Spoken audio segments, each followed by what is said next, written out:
तुम जवान हो रहे हो, माता पिता बूढ़े हो रहे हैं, क्या क्या उनके घुटनों में वो ताकत है पहले वाली? क्या कभी महसूस किए उनके आंखों के नीचे जो झुर्रियां? दिखावों को मत करो, अपने लिए पढ़ो, बेहतर तरीके से पढ़ो, क्योंकि आप लोगों को निश्चित रूप से ही एक अलग ही माहौल होता है। बहुत सारी खुशियां जो शायद हमसे बहुत दिन से दूर होती हैं, वो सब नजदीक होती हैं। प्यारे दोस्त, इस बात को समझो जैसे हम टीचर हैं। शायद बहुत बहुत बड़ी बात कह रहा हूं, लेकिन एक बात अच्छी तरीके से सुन लो। हमें इस बात से कोई फर्क नहीं पड़ता, दुनिया के किसी टीचर को इस बात से फर्क नहीं पड़ता।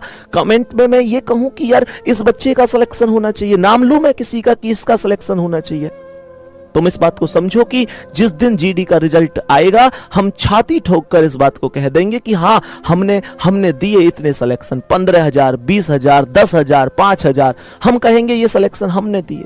कोई और कहेगा कि सिलेक्शन हमने दिए। जो जितने सिलेक्शन देगा उतने बताएगा। लेकिन प्यारे दोस्त, कभी इस बात को तो नहीं कहेगा ना कि यार वो बच्चा लगना चाहिए था, वो क्यों रह गया। मेरे दोस्त, इस बात से टीचर को फर्क नहीं पड़ता।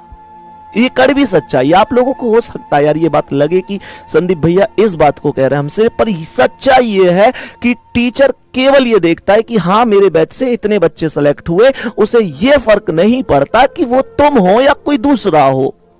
मेरे भाई, पर माता पिता के लिए, मम्मी पापा के लिए सिलेक्शन तुम्हें ही लेना है। सेलेक्ट तुम्हें, उन्हें इस बात से फर्क नहीं पड़ता कि गांव में से 10 लोग लग गए। उन्हें इस बात से बहुत फर्क पड़ता है कि उनका बच्चा लगा कि नहीं लगा, उनका बेटा सेलेक्ट हुआ कि नहीं लगा, उनकी गुड़िया सेलेक्ट हुई कि नहीं हुई। उनको फर्क पड़ता है। मेरे प्यारे दोस्त, अगर आप उनके बुढ़ापे की लाठी हैं तो ये मजबूत लाठी बननी है ना यार। एक कमजोर क्यों? पापा मम्मी ने कितने दिन से खुशियां नहीं देखी, सोचो। सब कुछ तो वो हमारे लिए कर रहे हैं।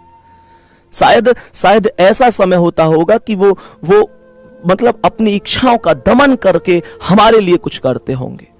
कभी भी चेक कर लेना, तुम्हारे पापा के पास हो सकता है पिछली सर्दियों में भी वही जर्सी थी और आज भी वही जर्सी, और हो सकता है अगली साल भी वही रहेगी, लेकिन तुमसे तो कोई शिकायत नहीं की उन्होंने। मेरे दोस्त, जिस बच्चे को आज तक राजकुमार और राजकुमारी की तरह उन्होंने पाला है, क्या उस बच्चे को ये अधिकार नहीं होना चाहिए कि एक दिन तो उस पिता को राजा बना के रखना? एक तरफ की खुशी होती है और वो खुशी तुम्हें देनी है उनको।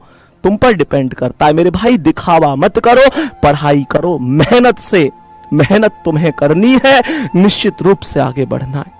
बाकी तुम लोगों पर डिपेंड करता है, ठीक है? तो प्यारे बच्चे, अगली क्लास में नए टॉपिक से सोमवार को मिलेंगे। सोमवार को क्लास होगी। जय हिंद, जय भारत, बाय बाय।